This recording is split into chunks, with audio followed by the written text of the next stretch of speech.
এই দুর্বল মানুষগুলোর ভয়ে সারা দুনিয়া থাকতো অস্থির, কখন কোনটা ঘটায় দেয়। এত ভয় কিসের? কারণ হচ্ছে মানুষগুলো দুর্বল হলে কি হবে, যেহেতু হক ছিলেন, আল্লাহ এই দুর্বল হকের ভয় শক্তিশালী বাতিল আর তাগুতের কলিজায় ঢুকাইয়া দিয়েছেন। আপনারা দেখেন নাই, কোরআনের পাখি ইন্তেকাল করলেন, দুনিয়া থেকে চলে গেলেন, লাশটা নিয়েও ওরা কি কাহিনী করলো, কেন? মানুষটা হক ছিলেন, ওই জন্য ওরা লাশকে পর্যন্ত ভয় পাইছে। কথা বলেন, স্বাভাবিকভাবে নিতে দেন নাই, জানাজা শহরে পড়ার ব্যবস্থা করতে দেন নাই, লাশকে কেন্দ্র করে কোন কিয়ামত ঘটা যায়। আরে ওরা হকপন্থীদের লাশকেও ভয় পায়। এই পর্যন্ত কথা যা বলেছি বুঝেছেন? আমি কিন্তু একটু একটু বুঝে বুঝে আগাইতে হয়।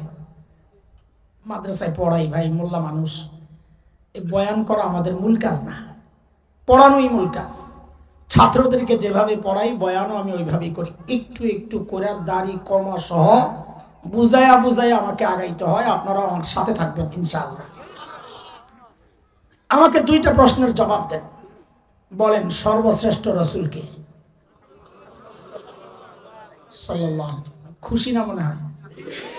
সর্বশ্রেষ্ঠ রসুলের উম্মত হইয়া নারাজ, ঠকে গেছেন? গর্ব তো গর্বের জিনিস এইভাবে বলে না, একটু শব্দ বাড়াইয়া দিবেন। আমি বলি মাঝে মধ্যে যে যদি জিজ্ঞেস করা হয় সর্বশ্রেষ্ঠ রসুলকে, তো একটু গর্বের সাথে বলবেন আমাদের রসুল। কি বলবেন? আমাদের রসুল মুহাম্মদুর রাসূলুল্লাহ। আপনি খেয়াল করে দেখেন, ওই আমাদের বানানোর কারণেই দেখেন কথার মধ্যে অনেক বেশি তারতম্য হয়ে গেছে। আপনি চিন্তা করে দেখেন তো। এবার ঠিক করে বলেন সর্বশ্রেষ্ঠ রসুলকে। ঢাকায় এক এমপি সাহেবের পোলা, আর বাপ এমপি, ওর যে বাপ, আবে ওই আমার চিনসবে এমপির পোলা খালাম। একটা সামান্য এমপির পোলা যদি বাপের এই হেডক দেখায়, আপনি সর্বশ্রেষ্ঠ রসুলের উম্মত হইয়া, সর্বশ্রেষ্ঠ রসুলের উম্মত হইয়া কেন মিনমিন করে কথা বলবেন? গর্বের সাথে বলবেন সর্বশ্রেষ্ঠ রসুল কে? আচ্ছা, এখানে নাম্বার একটু কম পাইছেন, আরেকটা প্রশ্ন করি, ফুল নাম্বার অ্যান্সার করে এভারেজে পাশের ব্যবস্থা করে। আচ্ছা বলেন তো, রোগী যদি ছোট হয়, ধরেন আমার মতো পাবলিক, গলা ব্যথা, ভাঙ্গা, এই রোগের চিকিৎসার জন্য মানুষ কই যাবে? এলাকার ডাক্তার না দেশের সবচাইতে বড় ডাক্তার? সাবাস, 100। কিন্তু রোগী যদি বড় হয়, তাও কি এলাকার ডাক্তারের কাছে যাবে না দেশের সবচাইতে বড় ডাক্তার তালাশ করবে? কত বড় রোগী যত বড়, মানুষ ডাক্তারও তালাশ করবে। এই দুইটা প্রশ্ন যা করেছি, দুইটারে মিলাইয়া একটা ফলাফল বের করি আমরা। চলেন, যেহেতু আল্লাহ তাআলা নবীদেরকে দুনিয়ায় পাঠিয়েছেন দুনিয়ার অসুস্থ মানুষের চিকিৎসার জন্য, এই রোগ মানে শারীরিক রোগ না, আত্মার রোগ। বুঝা গেল আল্লাহ সুবহানাহু ওয়া তাআলা সর্বশ্রেষ্ঠ রসুলকে ওই যুগেই পাঠাইছেন যেই যুগের মানুষগুলো ছিল মানব ইতিহাসের সবচাইতে জঘন্য আর খারাপ মানুষ। কেমনি বুঝলেন এটা? কারণ ডাক্তার যেহেতু সবচাইতে বড়, বুঝা গেল যাদের চিকিৎসার জন্য পাঠানো হয়েছে ওরা রোগীও ছিল সবচাইতে বড়। সেই রোগীদের যুগটাকে বলা হয় আইয়ামে জাহিলিয়া। কি বলা হয়? বর্বরতার যুগ। বর্বরতার মাত্রা কতদূর ছিল যে ওদেরকে ঠিক করতে আল্লাহ সর্বশ্রেষ্ঠ রসুল আনলেন। ইতিহাস পড়লে দেখবেন শরীরের পশম দাঁড়ায়া যায়, মানুষ এতটা খারাপ কি করে হয়? আরে একটা একটা পয়সার জন্য মানুষ খুন করে ফেলত। মূর্তি পূজা এখন হয় কিনা? তখনও হতো। পার্থক্য কি? এখন মসজিদের মধ্যে মূর্তি রেখে পূজা করা হয়, অথচ তখন খুদ কাবার ভেতরেই ছিল 360 মূর্তি। ঘরের মধ্যে আলাদা মূর্তি, মন্দিরে আলাদা, কোথাও সফরে বের হলে পকেটে করে বগলের নিচে করে আলাদা মূর্তি নিয়ে যাইতো। কেন? রাস্তায় পূজা করার জন্য যদি আবার খোদা না পাওয়া যায়, বান্দা খোদা পকেটে লয়ে ঘুরে। জন্ম নিয়ন্ত্রণ এখন হয় কি হয় না? তখনও হতো। পার্থক্য কি? এখন জন্ম নিয়ন্ত্রণ হয়, পেটের মধ্যে বাচ্চা নষ্ট করা হয় অথবা আসতে দেওয়া হয় না। আর তখন জন্ম নিয়ন্ত্রণ হতো বাচ্চা হওয়ার পর দেখতো ছেলে না মেয়ে, যদি দেখছে ছেলে রেখে দিত, আর যদি দেখছে মেয়ে এটা ছিল বাবার জন্য সামাজিক কলঙ্ক, আমি মেয়ের বাপ, ওই কলঙ্ক থেকে বাঁচার জন্য বাবা নিজ হাতে নিজের কলিজার টুকরা মেয়েকে জীবন্ত দাফন করে দিত। কুরআন আল কারীমের সূরা যুখরুফে আসছে, সূরা নাহলে আসছে 58-59 নম্বর আয়াত। তাফসীরের কিতাব খুলে দেখেন আল্লাহ কি বলেন। আল্লাহ বলেন, وَإِذَا بُشِّرَ أَحَدُهُم بِالْأُنثَىٰ ظَلَّ وَجْهُهُ مُسْوَدًّا وَهُوَ كَظِيمٌ يَتَوَارَىٰ مِنَ الْقَوْمِ مِن سُوءِ مَا بُشِّرَ بِهِ أَيُمْسِكُهُ عَلَىٰ هُونٍ أَمْ يَدُسُّهُ فِي التُّرَابِ أَلَا سَاءَ مَا يَحْكُمُونَ। এই ছিল আরবের সামাজিক অবস্থা। মানুষগুলো এতটা খারাপ কেন ছিল, কারণটা কি?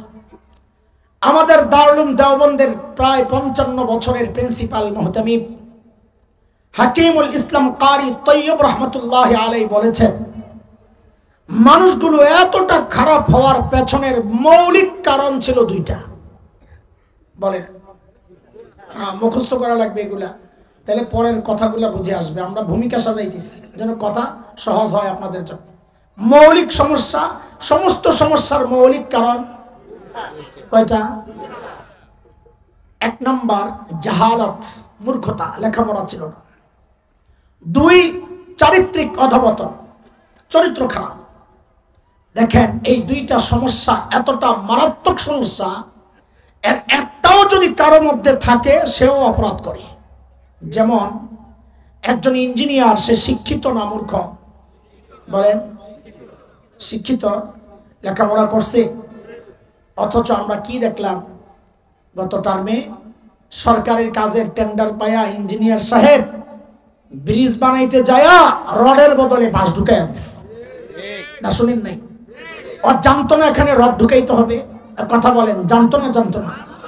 জানার পরেও বাঁশ কেন ঢুকাইলো? চরিত্র খারাপ। মনে রাখেন কথা, কিয়ামত পর্যন্ত এই সমাজের যত সমস্যা আসবে, সমস্ত সমস্যার পেছনের মৌলিক কারণ দেখবেন ওই দুইটাই, এক মূর্খতা আর এক হচ্ছে চারিত্রিক সমস্যা। বলেন, সমস্যা কয়টা?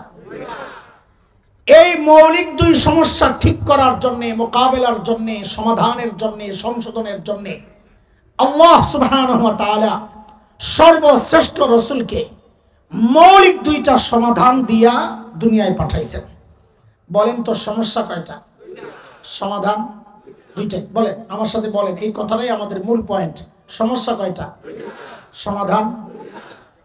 আল্লাহর হাবিব নবুয়ত পেয়ে ঘোষণা দিলেন, ইন্নামা বুইসতু মুআল্লিমা বুইসতু লিউতাম্মিমা মাকারিমাল আখলাক।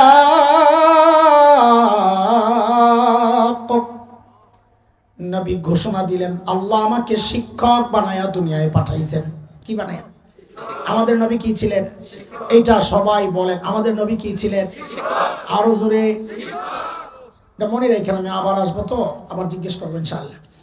আল্লাহ আমার নবীকে শিক্ষক বানায়া কেন পাঠাইলেন? ওই যে 2 মৌলিক সমস্যার একটা ছিল মূর্খতা, ওই মূর্খতা দূর করার জন্য। 2 নম্বর নবী বলেন, আল্লাহ আমাকে সর্বোচ্চ উন্নত চরিত্র দিয়ে দুনিয়ায় পাঠিয়েছেন কেন? আমি যেন এই চরিত্রহীন মানুষগুলোর পেছনে মেহনত করে করে ওদেরকে মানব ইতিহাসের শ্রেষ্ঠ চরিত্রবান মানুষ বানাতে পারি। বলেন, আবার আমার সাথে যুক্ত হন। বলেন, সমস্যা কয়টা? সমাধান। সমস্যাও 2টা। যেমন কিয়ামত পর্যন্ত মৌলিক পয়েন্ট, কিয়ামত পর্যন্ত যত সমাধান দরকার, দুনিয়ার কোন সমস্যার সমাধান এই 2টা ছাড়া বিকল্প কোনো রাস্তা নাই, যে 2 সমাধান নিয়ে আমার নবী দুনিয়ায় আসছেন। এবার আবার পেছনে যাই, আমাদের নবী কি ছিলেন? সবাই বলেন তো। কিছু কথা বলবো যে আগের থেকে একটু ভেঙে নেই, অনেকের কষ্ট লাগতে পারে, আর নাই মানে কি লাগবে। তবে এই আপনাদেরকে কষ্ট দেওয়ার জন্য কথাগুলো বলবো না, এটা বিশ্বাস রাখেন, আল্লাহকে হাজির নাজির রেখে বলছি। আপনাদের হৃদয়ে আফসোসের আগুন জ্বালাইতে কথাগুলো বলবো, কষ্ট দেওয়ার জন্য না। আহারে কি করলাম, ছোটবেলায় শীতের মধ্যে মা যখন গোসল করাইতেন ডলাডলি দিয়া, কষ্ট তো হইতো, তাই না? হইতো না? হইতো বলেই তো আমরা জ্বালাইতাম, কামতাম, কামড়াইতাম, খামচাইতাম। কিন্তু কষ্ট দেওয়ার জন্যই কি মা এই ডলাডলি দিতেন না আমার ভালোর জন্য? কিন্তু আপনাদের অবস্থা কি জানেন? যখন জমিনের নিচের ওয়াজ চলে, আসমানের উপরের কথা বলে, এটা হইল ওয়াজ।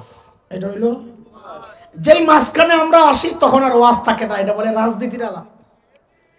আসলে ওটা রাজনীতির আলাপ না, আমি ওটার নাম দিছি ওয়াজ। কি জমিনের নিচে আর আসমানের উপরে হইলো ওয়াজ, মাঝখানেরটা হইলো ওয়াজ। ওয়াজ দোলাই, দোলাই, বুঝেন তো? দোলাই। আপনারা ওয়াজ তো শুনতে বড় পছন্দ লাগে, ভাল লাগে, কিন্তু যেই ওয়াজ শুরু হয় তখন আর এই হুজুর ভাল লাগে না, এই হুজুর তো উগ্রবাদী। এই 16 বছর খালি এই দৃশ্যই আমাদেরকে দেখতে হয়েছে। স্লিপ দেয়, স্লিপ। হুজুর রাজনীতির আলাপ করা নিষেধ। একদিন এক চেয়ারম্যান সাহেব দিস, পাশে বসা, হ্যাঁ দেয় না, হ্যাঁ ডাক দিয়ে একজনকে কয়ে দিস, তো চেয়ারম্যান সাহেবের পক্ষ থেকে একজন একটা স্লিপ দিস। আমি তো বুঝছি এটা এই শতানের কাম, আমি তো হেরসে বড় গৌরা, আমি আর সামনে এটা শিখছি। সিরা বলি কি, মিয়া আপনাকে স্লিপ দিয়ে কথা বলার জন্য আলেম হই নাই, আল্লাহর স্লিপে কথা বলার জন্যই আলেম হয়েছে। স্লিপ একটা দেওয়া আছে আমারে, নতুন করে স্লিপ নেওয়ার সময় আছে নাকি আমাদের? কথা বলেন। তোমার এই সমস্ত স্লিপ দিয়ে কথা কইলে মৌলবি হওয়া যাইব আর কথা বলা যাইব? হ্যাঁ হওয়া যাবে, তেল তেল তেলওয়ালা। আমার কাছে ডিব্বা ডুব্বা নাই, আসবে সময় মতো, বলবো না ইনশাল্লাহ। রাখ, শুনতে থাকেন। বলেন সমস্যা কয়টা? সমাধান। আমাদের নবী কি ছিলেন? আমার কাছে আমার কিচ্ছু দেওয়া লাগবে না, কিছু করা লাগবে না, আপনারা খালি মনোযোগ দিয়ে শোনেন, এটাই আমার চাওয়া।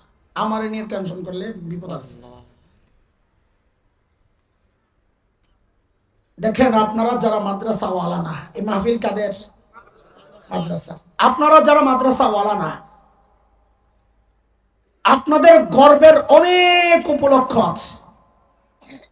আপনারা কেউ ডাক্তার, আপনার গর্ব, কেউ পিএইচডি করা ডক্টর, আপনার গর্ব, কেউ ইঞ্জিনিয়ার, আপনার গর্ব, কেউ শিল্পপতি, আপনার গর্ব, কেউ সমাজপতি, আপনার গর্ব, কেউ জনপ্রতিনিধি, আপনার গর্ব, কারো ছেলে মেয়ে ইউরোপ আমেরিকায় থাকে, আপনার গর্ব।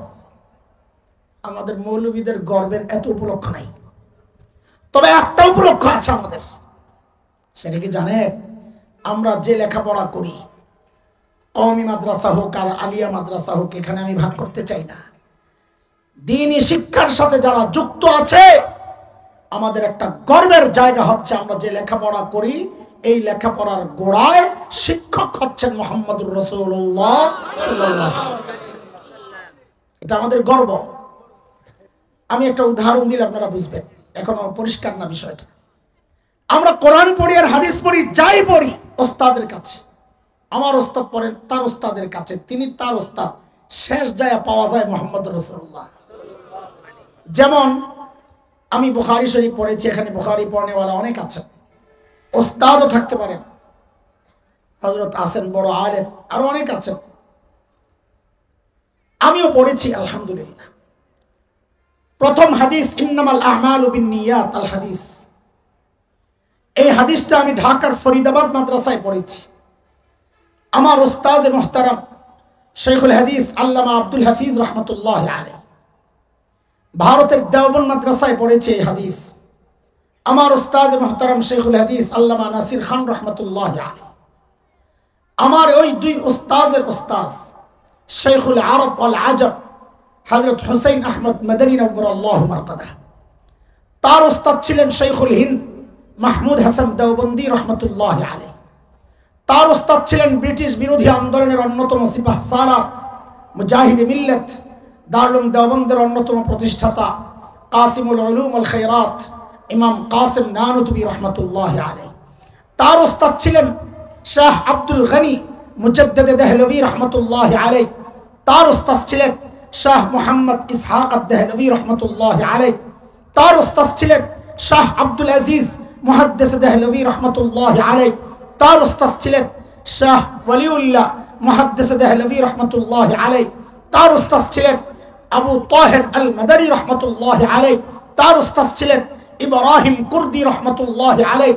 তার উস্তাদ ছিলেন আহমদ আল কুশাশি রহমতুল্লাহ আলাইহি, তার উস্তাদ ছিলেন আহমদ আশ-শান্নাবী রহমতুল্লাহ আলাইহি, তার উস্তাদ ছিলেন মুহাম্মদ আর-রমালি রহমতুল্লাহ আলাইহি, তার উস্তাদ ছিলেন জৈনুদ্দিন আল মিসরি রহমতুল্লাহ আলাইহি, তার উস্তাদ ছিলেন আহমদ ইবনে আলী আল হাজার আসকালানি রহমতুল্লাহ আলাইহি, তার উস্তাদ ছিলেন ইব্রাহিম আত-তানুখি রহমতুল্লাহ আলাইহি, তার উস্তাদ ছিলেন আবুল আব্বাস আল হাজ্জার রহমতুল্লাহ আলাইহি, তার উস্তাদ ছিলেন আবু আলী আজ-জুবাইদি রহমতুল্লাহ আলাইহি, তার উস্তাদ ছিলেন আবুল ওয়াক্ত আস-সিজজি রহমতুল্লাহ আলাইহি, তার উস্তাদ ছিলেন আবুল হাসান আদ-দাউদি রহমতুল্লাহ আলাইহি, তার উস্তাদ ছিলেন আবু মুহাম্মদ আস-সারাখসি রহমতুল্লাহ আলাইহি, তার উস্তাদ ছিলেন আবু আব্দুল্লাহ ফিরাবি রহমতুল্লাহ আলাইহি, তার উস্তাদ ছিলেন মুহাম্মদ ইবনে ইসমাঈল ইমাম বুখারী রহমতুল্লাহ আলাইহি, তার উস্তাদ ছিলেন হুমায়দি রহমতুল্লাহ আলাইহি, তার উস্তাদ ছিলেন ইয়াহইয়া ইবনে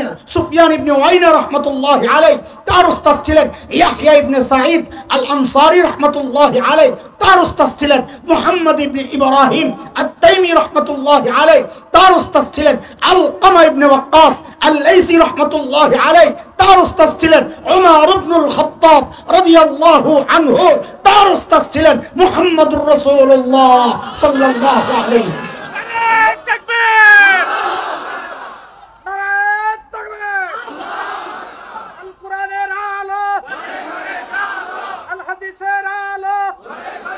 এটা আমাদের একটা গর্বের পরিচয়। আমাদের উস্তাদ গোড়ায় মুহাম্মদুর রাসূলুল্লাহ। কিন্তু এই কথাটা বলার উদ্দেশ্য হচ্ছে আপনাদেরকে একটা প্রশ্ন করা।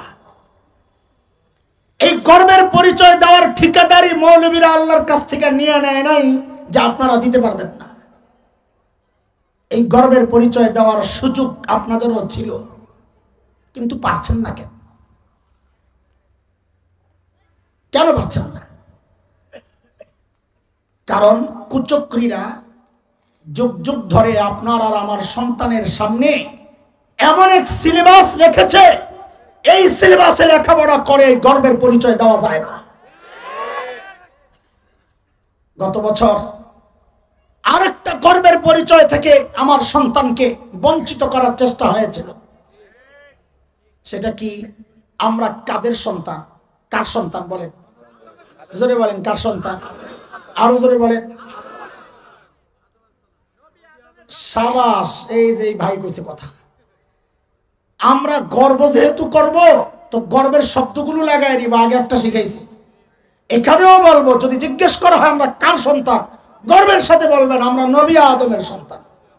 আরে ভাই, এক ছেলের বাবা এমপি, নাম তার আব্দুল্লাহ। এমপি সাহেবের নাম কি? এখন ওই বাচ্চাকে যদি জিজ্ঞেস করা হয় বাবা তুমি কার ছেলে, ও কি বলবে? আমি আব্দুল্লাহ সাহেবের ছেলে। কি বলবে? কি বলবে? কারণ ওই এমপি না বললে ও যে এত বড় কিছুটা তো বোঝা যাবে না। ওর গর্বের জায়গায় তো এমপিটা। ও এমপি বইলা যদি গর্ব প্রকাশ করতে পারে, আপনি নবীর সন্তান হয়ে কেন খালি কইবেন আদম সন্তান? বলেন আমরা কার সন্তান? বলে হঠাৎ করে এই নবী বাড়াইতেছেন কেন? কারণ এটা পাল্টা হামলা, ইট মারছে, এটা পাটকে। মানে কি? মানে হচ্ছে মানুষ গণনার আগের সিস্টেম ছিল, নাম ছিল সিস্টেমটার আদমশুমারি। কি ছিল? হঠাৎ একদিন সকালে ঘুম থেকে উঠে শুনি যে আদম আর নাই। আদম কাইটা কি বানাইয়া দিছে? কি বানাইছে? জনশুমারি। আচ্ছা, কোনোদিন কাউকে জিজ্ঞেস করেছেন আপনারা এই ভাই আদম কেন কাটলেন? এগুলো আপনাদের মাথা ব্যথা না। আলুর দাম বাইরে গেছে এই চিন্তাই তো অস্থির, ডিমের দাম বাইরে গেছে ওই চিন্তাই তো অস্থির, গোড়া কাটা হচ্ছে এই খবর কারো নাই। কাউকে জিজ্ঞাসাও করেন না আপনারা আদম কেন কাটলেন। কোন সমস্যা? আদম কোন দিক দিয়ে খোঁচাইলো আপনাদেরকে? কারণ হচ্ছে ওদের মাথায় শয়তান ঢুকছে, ওদেরকে চিন্তায় ফালাইয়া দিছে। আমরা কি আসলে আদমের সন্তান, নাকি জঙ্গল থেকে পালায় আসা বান্দরের পুত? পেঁচ লেগে গেছে গা, থাক পেঁচা বেশির দরকার নেই, আদম রে কাইটা দে। ওরা আদম কাটছে, আমরা আদম রে আরো বাড়াবো। আগে বলতাম খালি আদম সন্তান, এখন বলবো আমরা নবী আদমের সন্তান। বলেন কার সন্তান? এটা আমাদের গর্ব। গর্ব। আমরা জঙ্গল থেকে আসি নাই, আমরা জান্নাত থেকে আসছি। কথা বলেন ঠিক ঠিক? এগুলো আমাদের গর্ব। আমরা বানরের সন্তান না, আমরা একজন নবীর সন্তান। আল্লাহু আকবার। কিন্তু বিষয়টা না, আমাদের কষ্টের জায়গাটা বোঝাচ্ছি আপনাদেরকে। এই যে চক্রান্তগুলো হলো, আপনারা সব নিশ্চুপ। ওলামাদের প্রতিবাদের মুখে কচুকরিরা পিছু হটতে বাধ্য হইল, এরা পিছু হটতে বাধ্য হইল। কিন্তু আমাদের প্রশ্ন আপনাদের কাছে, প্রতিবাদ তো করার কথা ছিল আপনাদের, কারণ এই মোল্লা মৌলবীদের সন্তানরা এই ঘোড়ার ডিমের সিলেবাসে লেখাপড়া করে না। তারা তো কলা কলা রসুল্লাহ পড়বে ইনশাআল্লাহ। এই সিলেবাস তো পড়ে আপনার সন্তান, প্রতিবাদ তো আপনার করার কথা। আপনারা প্রতিবাদ তো করেন নাই, বরং কোন পোড়া কপাল এই প্রতিবাদী আলেমের বিরুদ্ধাচরণ করেছেন। কোন পোড়া কপাল এই প্রতিবাদকে রাজনৈতিক বক্তব্য আখ্যা দেওয়ার চেষ্টা করেছেন। দোস্ত, সব জায়গায় রাজনীতির গন্ধ খুঁজেন না, সব জায়গায় রাজনীতি টাইনা আনেন না। এটা রাজনীতির ব্যাপার না, এটা আমার ঈমানের ব্যাপার, এটা আমার বিশ্বাসের ব্যাপার, এটা আমার আকীদার ব্যাপার, এটা আমার চেতনার ব্যাপার। ভবিষ্যতে এমন চক্রান্ত আরো হবে, ভাব বুঝতেছি আমরা। আকাশের শকুনের আনাগোনা পরিলক্ষিত হচ্ছে। যদি এমন চক্রান্ত হয়, আলেম থেকে বিচ্ছিন্ন না হইয়া আলেমের হাতে হাত রাইখা, কাঁধে কাঁধ মিলাইয়া, মুষ্টিবদ্ধ হাত উঠাইয়া একসাথে উচ্চারণ করতে হবে, বাংলাদেশে নাস্তিকতার চর্চা করতে দেওয়া হবে না।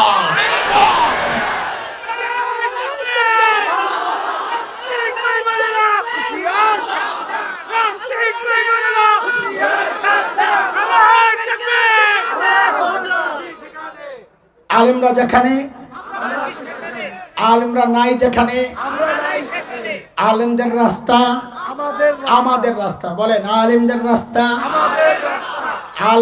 আলেমদের বিশ্বাস, আলেমদের আকীদা, আলেমদের চেতনা, আলেমদের ইজতিমা, আলেমদের তাবলীগ, আলেমদের কাকরাই, আলেমের সরকার ইনশাআল্লাহ। আর বলেন ইনশাআল্লাহ। পরিবেশ হচ্ছে ইনশাআল্লাহ, বাংলাদেশে ইসলামী হুকুমত কায়েম হবে ইনশাআল্লাহ। আল্লাহর হাবিব ওই দুই মিশন সহ যখন মেহনত শুরু করলেন, মনে আসেনি সমস্যা কয়টা? আমার চিল্লা সব ভুলে গেছেন কেন? আমি কিন্তু লাইনে আছি। বলেন সমস্যা কয়টা? সমাধান বলেন, সমাধান। আল্লাহর হাবিব ওই দুই সমাধান সহ যখন ওই বর্বরদের পেছনে মেহনত শুরু করলেন, আহারে নবীর শিক্ষা, নবীর দীক্ষার বরকতে ওই বর্বরগুলো আর বর্বর নাই, ওদের পরিচয় পাল্টায় গেছে। বলে নতুন পরিচয় বলেন। বলে আমি কি বলবো? আল্লাহকে জিজ্ঞেস করো, মালিককে জিজ্ঞেস করলাম, মালিক ওই বর্বরদের নতুন পরিচয় বলেন। তো আল্লাহ জানায়া দিলেন, সীমাহুম ফি ওয়ুজুহিহিম মিন আসারিস সুজুদ, ওদের চেহারার মধ্যে সেজদার চিহ্ন পাইবা। বলে সেজদার চিহ্ন তো বাহির দিয়া, তার মানে বাহিরে ফিটফাট, আবার ভেতরে সদরঘাট কিনা? আল্লাহ বলেন না না না, আমার নবীর সাহাবীরা বাহিরও এক নাম্বার, ভেতরেও এক নাম্বার। বলে ভেতরে এক নাম্বার বুঝবো কেমনে? আল্লাহ যেন বলেন, তোর বুঝার দরকার কি? ওদের ভেতর ঠিক কেন? বলে তোমার ভেতর ঠিক, তুমি যে মুত্তাকি, তোমার পাশের মানুষ সাক্ষী দেয় না। পিসাব করে জিগায়া দেখেন, পিসাব গো বউরা পিসাবের কাছে মুড়ি উদাস হাসতেছে, গল্প করতেছে, তামাশা করতেছে। হ্যাঁ, এই মুহূর্তে ডাক আসলে কি করবেন বলেন? কোন পুঁজি নিয়ে মালিকের সামনে দাঁড়াবেন বলেন তো? কত বড় সাহস আমাদের! আল্লাহ আমাদের সহি বুঝ দান করেন, আল্লাহ গুনাহমুক্ত জীবন দান করেন, আল্লাহ সুন্নতওয়ালা জীবন দান করেন। আমিন। মুহতারাম হাজরিন, কথা চলে গেছে অনেক দূর। হযরত সাঈদের গল্প আমি আর শেষ করছি না, সময় চলে গেছে অনেক। এই যে এতক্ষণ গল্পটা শোনালাম, কি বুঝাইতে চাইছি? মানুষগুলো ছিল কি? এবার আমাকে বলেন, এই যে পরিবর্তনটা, পরিবর্তন তো বুঝছেন না? পরিবর্তন বুঝছেন না? আরে এক পয়সার জন্য যারা মানুষ খুন করত, আজকে 1000 সোনার পয়সা পায়া কি বলে? ইন্না লিল্লাহি ওয়া ইন্না ইলাইহি রাজিউন। এই হচ্ছে পরিবর্তন। এই যে পরিবর্তনটা কিসের ছোঁয়ায়? বলে ফেলে বলেন, কিসের ছোঁয়ায়? তাইলে আমাদের ওই 3 কথারে প্যাকেট করে আবার পকেটে ঢোকান, ওই পাশের 3 কথা বাইর করেন। এবার আমাকে জবাব দেন। 2-4-5 মিনিটের মধ্যেই শেষ করার চেষ্টা করব। কিন্তু ইনশাআল্লাহ যেহেতু কথাগুলো আমাদেরকে নিয়ে, আমি আশা করব এই কথাগুলো অন্তত না শুনে আমরা যাব না। এতক্ষণ তো অন্যদের কথা হয়েছে, অন্যদের কথাগুলো বলার উদ্দেশ্য আমাদের কথাগুলো বোঝানোর জন্যে। এখন আমাদের কোনো শুই নাই, যদি না শুই না চলে যাই, তাহলে আমার এতক্ষণের কথাগুলো শোনাটা বেকার যাবে।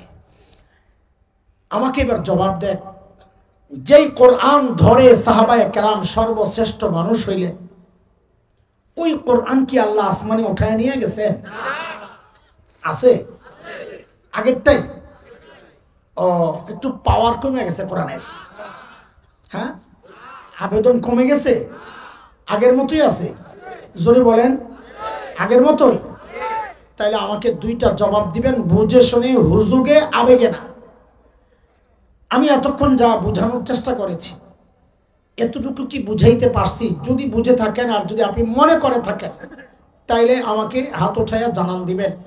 কোরআন একমাত্র মাধ্যম, মাধ্যম, অন্যতম মানে আরো শরীক আছে না, আমি ওইটা বলি নাই। আমি কি বলছি খেয়াল করে শোনেন। কোরআন একমাত্র মাধ্যম, যে মাধ্যম মানুষকে সর্বশ্রেষ্ঠ মানুষ বানায়, এই কথা আমি তো বিশ্বাস করি। বিশ্বাস করেন সবাই? হাত নামান তো দেখেন। আমি আবারও বলি, হুজুগে আবেগে হাত উঠাবেন না, বুঝে শুনে। আমি বিশ্বাস করি, আমি হাত উঠাইছি। 2 নম্বর প্রশ্ন আপনাদের উদ্দেশ্যে, আপনারা আপনাদের সন্তান আপনজনকে সর্বশ্রেষ্ঠ মানুষ বানাতে চান? চান? আমি চাই ইনশাআল্লাহ। হাত নামান। এই যে হাত উঠাইছেন না, আপনাদের অনেকের চেহারা দেখে আমার অনুমান, এটা আমার অনুমান, ভুল হোক, এটা আমার প্রত্যাশা। কিন্তু আমি তো এই সমাজের মানুষ, আমি এই সমাজের মানুষ চিনি, জানি। সেই জানা জায়গা থেকে বলছি যে হাত উঠাইছেন, এখানে অনেক পাওয়া যাবে যারা এই দুই কথার দুইটাতেই অথবা যে কোনো একটাতে আপনারা সত্য বলেন নাই, মিথ্যা বলেছেন। কি বলেছেন? বলে আপনি গায়েব জানেন না। আমি গায়েব কোত্থেকে জানবো? গায়েব শুধু জানেন কে? আরো জোরে বলেন। আমি কোত্থেকে গায়েব জানবো? আমি এই সমাজ জানি, এই সমাজের আলো বাতাসে আমার বেড়ে ওঠা, এই সমাজের ডাল চাল খেয়ে আমি বড় হয়েছি, কাজে এই সমাজ আমি চিনি। কিভাবে মিথ্যা বললেন এবার একটু ধরাইয়া দিই। দ্বিতীয়বার হাত ওঠানোর সময় আপনারা বলেছেন আপনজনকে, সন্তানকে, ছোট ভাইকে বা আপনজনকে সর্বশ্রেষ্ঠ মানুষ বানাতে চান। এই কথাই কি এখনো আছে? বানাতে চান ইনশাআল্লাহ? যদি চাইতেন, যদি কথা এটা সত্য হইতো, তা আপনি না প্রথমবার বললেন সর্বশ্রেষ্ঠ বানানোর একমাত্র মাধ্যম কোরআন, বলছেন না? তাহলে আপনার পরের কথা যদি সত্য হয়, তাহলে তো সন্তানকে সর্বশ্রেষ্ঠ বানানোর জন্য সর্বশ্রেষ্ঠ বানাই যে কিতাব, সেই কিতাবের প্রতিষ্ঠান মাদ্রাসায় পাঠানোর কথা ছিল। ওখানে না পাঠায়া তাইলে আপনি সন্তানকে পাঠাইলেন কোথায়? বলেন, আমাকে জবাব দেন। তার মানে সত্য বলেছেন না মিথ্যা বলেছেন? হ্যাঁ, আমি আপনাদেরকে কষ্ট দেওয়ার জন্য বলছি না, আগেই বলেছি, খোঁচানোর জন্য না। কথাগুলো বলছি হৃদয়ে আফসোসের আগুন জ্বালাইতে। মনে আছে কথা? ওই আফসোসের আগুন জ্বালাইতেছি যে ছাড়লাম কি, ধরলাম কি, আহারে ধরলাম কি, ছাড়লাম কি, আহারে, ওই যে আফসোসটা, আহারে করলাম কি। বলেন, আপনারা সন্তানকে যে দিন শিখাইলেন না, তো ঠকছেন না জিতছেন? বুঝে শুনে জবাব দেন। সন্তানকে ঠকাইছেন না জিতেইছেন? আচ্ছা, আপনাদেরটা রাখেন, আমি আসতেছি ইনশাল্লাহ, অল্প মধ্যে শেষ করব। আমরা যারা মাদ্রাসায় পড়ছি, মোল্লা মুন্সি মানুষ, আপনাদের কাছে মনে হয় যে আমরা দুনিয়ার মধ্যে সবচেয়ে নিচু লেভেলের মানুষ, ঠকে গেছি। কিন্তু একটু আসলে বলেন তো, বিশ্বাস করেন কিনা, আমরা ঠকছি না আমাদের মা বাবা ঠকছে? হ্যাঁ হ্যাঁ হ্যাঁ, কেউ ঠকেন নাই? আমরা কেউ ঠকি নাই। কেন? এটা আপনারা নাও জানতে পারেন। একটু বলি, নিজের ঢোল নিজে পিটাইলে তো হাসবেন, বেশি পিটাবো না, হালকা। দেখেন, আমি যখন ছোট ছিলাম, আমার ব্রেন ছিল খুব সাফ, একেবারে সাফ। আমার ওস্তাদরা বলেন, আমি তো জানি না, এখন তো নাই কিছু, আম্মা বলেন, আত্মীয় স্বজন বলতেন, খুব পরিষ্কার ছিল, একবার পড়লে সব পার। তো আমরা তখন ধানমন্ডিতে এক বাসায় ভাড়া থাকি, 80-র দশকের কথা। তখন ওই বাড়িওয়ালার মেয়েরা, ওরা স্কুল কলেজে পড়ে, আমার বড় আপাদের সাথে চলতেন, ওনারা আমারে নিয়ে বাংলা ইংরেজি পড়াইতো। তো অবাক হইতো, এটা কি জিনিস। আর আইসা আম্মারে খালি বলতো, খালাম্মা, এই মেধাবী ছেলেটারে নষ্ট করেন না। নষ্ট বুঝছেন? হ্যাঁ হ্যাঁ, ওই যে আব্বার সাথে টুপি পরে পাঞ্জাবি পরে যাই মাঝে মাঝে মাদ্রাসায়, ওইটারই কইতেছে নষ্ট করেন না। স্কুলে পড়ানো, দেশ সেরা ডাক্তার হবে, দেশ সেরা ইঞ্জিনিয়ার হবে। আচ্ছা আপনারা বলেন তো, আমার মা বাবা ওদের কথা না শুই না যে আমারে দিন শিখাইছেন, কোরআন শিখাইছেন, আমারে ঠকাইছেন? ওনারা ঠকছেন কেন? কেনটা একটু ছোট্ট করে শোনাই, আমাদেরটা শোনানো মাকসাদ না, আপনাদেরটাতেই সময় বেশি দেবো ইনশাআল্লাহ। কেন আমরা ঠকি নাই?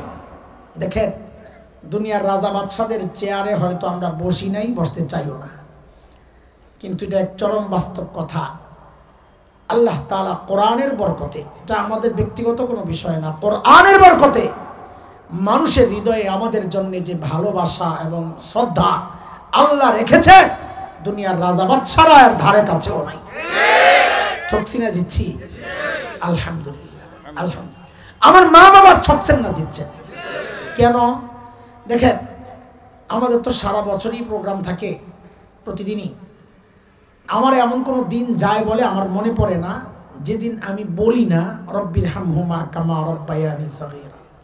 আমার তো আরো অনেক কিছু পাগলামি আছে, এত ব্যস্ততা। তার মধ্যেও মাঝে মধ্যে গ্রামের বাড়ি আমাদের কুমিল্লায়, ওখানে মাদ্রাসা আছে বাড়িতে, পেছনেই আম্মা আব্বাকে দাফন করেছি, গোরস্থান, পারিবারিক কবরস্থান। এত ব্যস্ততার মধ্যেও মাঝে মধ্যে চলে যাই। কি করি যায় জানেন? পাগলামি, বাচ্চাদের মতো করি। মা বাবা পাশাপাশি শোয়া, তো ওনাদের দুইজনের মাথার মাঝখানে যায়, বাচ্চারা ওস্তাদকে যেভাবে পড়াশোনায় আমাদের দেখছেন মাদ্রাসায়, ঠিক ওইভাবে বসি বাচ্চাদের মতো। তখন বসে বসে চিন্তা করি, আহারে চাইলেই তো এখন মাথায় একটু তেল লাগাইয়া দিতে পারবো না, সেই সুযোগ তো হাতছাড়া হয়ে গেছে। চাইলেই তো একটু পাওগুলা টিপে দিতে পারবো না, সেই সুযোগ তো হাতছাড়া হয়ে গেছে। তো কি করি, বসে বসে কিছুক্ষণ আল্লাহর কালামের তেলাওয়াত করি, করে ওঠার সময় শুধু বলি, ও আল্লাহ, এই যে তেলাওয়াত করলাম এই মানুষগুলোর উসিলায়, আল্লাহ দুনিয়া থেকে যাওয়ার সময় যারা আমাকে তোমার সাথে জুড়ে দিয়ে গেছেন, ও আল্লাহ আজকে যেন তারা তোমার রহমত থেকে বিচ্ছিন্ন না হয়ে যায়। রব্বির হামহুমা কামা রব্বায়ানি সগীরা। বলেন আমার মা বাবা জিতছেন না ঠকছেন? হ্যাঁ। আরে আমি যদি একটা দোয়াও না করি সারা বছর, একদিনের জন্য দোয়াও না করি, তাও এমন অ্যাকাউন্ট খুলে গেছেন, আমি কিছু না বললেও অটোমেটিক যাবে। ওনারা আমারে যা শিখাইছেন আমি ওইটা পড়বো, সাথে সাথে আর সওয়াব আমাদের কবরে চলে যাবে। জিতছেন না ঠকছেন? এবার আপনাদেরটা আসি, আপনারা যারা সন্তানকে দিন শেখান নাই, শেখাচ্ছেন না, আপনারা নিজেরাও ঠকেছেন, সন্তানকেও ঠকাচ্ছেন। ভাবছেন সন্তানকে অনেক কিছু বানাচ্ছেন, না। কেন ঠকেছেন? এই ছোট্ট দু একটা কথা দিয়ে আমি বুঝাইতে চাই। এটা আমার কথা না, পত্রিকাওয়ালাদের রিপোর্ট, আমার কাছে রিপোর্টের কাটিং আছে। পত্রিকাওয়ালারা লিখেছে, সাংবাদিকরা, উচ্চ শিক্ষার হার যত বাড়ছে, উচ্চ শিক্ষা মানে মাদ্রাসা শিক্ষা কি জেনারেল শিক্ষা, ওই জায়গায় একটু গন্ডগোল আছে আপনাকে কথায়, আমি ওদিকে যাব না, সময় লাগবে। উচ্চ শিক্ষার হার যত বাড়ছে, সন্তানের সাথে বাবা মার দূরত্ব তত বাড়ছে। কথা কি মিথ্যা না সত্য? হ্যাঁ সত্য, কথা সত্য। অথচ দেখেন, ফাঁকি দিয়ে একটা কথা বলি, আমরা মাদ্রাসাওয়ালারা এই বিষয়টারে কিভাবে দেখি। আমার বাবার সাথে চলতেন এক মুরব্বী, তো একদিন মসজিদে জুমা পড়ে আমাকে জিজ্ঞেস করতেছে, আব্বা তখন চলে গেছেন, আম্মা ছিলেন, আমরা কিভাবে মা বাবাকে চিন্তা করি, এটা একটু বোঝানোর জন্যে মাঝখান দিয়া আবার আমাদের মধ্যে ঢুকলাম। উনি আয়েশা আমাকে জিজ্ঞেস করতেছেন, আচ্ছা হাসান, তোমার আম্মা কোথায় থাকেন? তো এটা তো আমার জন্য এটা গর্বের ব্যাপার ছিল যে আমরা 6 ভাই বোন, 3 ভাই 3 বোন, তো আমি 3 নাম্বার, আমার বড় 2 বোন আছেন, এর সত্ত্বেও আম্মা আমার কাছে থাকেন, এটা আমার গর্ব, আমি আম্মার খেদমত করতে পারতেছি। তো এটা আমি গর্বের সাথেই বলেছি যে চাচা আম্মা আমার সাথে থাকেন। এটা বলার সাথে সাথে উনি খুব আল্লাহওয়ালা ছিলেন এবং বড়দের সোহবত পাওয়া হাকিম আখতার সাহেবের খলিফা। তো আমার এমন এক ধমক দিচ্ছেন, হাই তুমি আলেম মানুষ, বড়দের সাথে বড়দের কাছে যাও, আল্লাহওয়ালাদের সোহবতে যাও, তুমি এই কথা কেমনে বললা? তো আমি ভাবছি উনি বুঝেন নাই।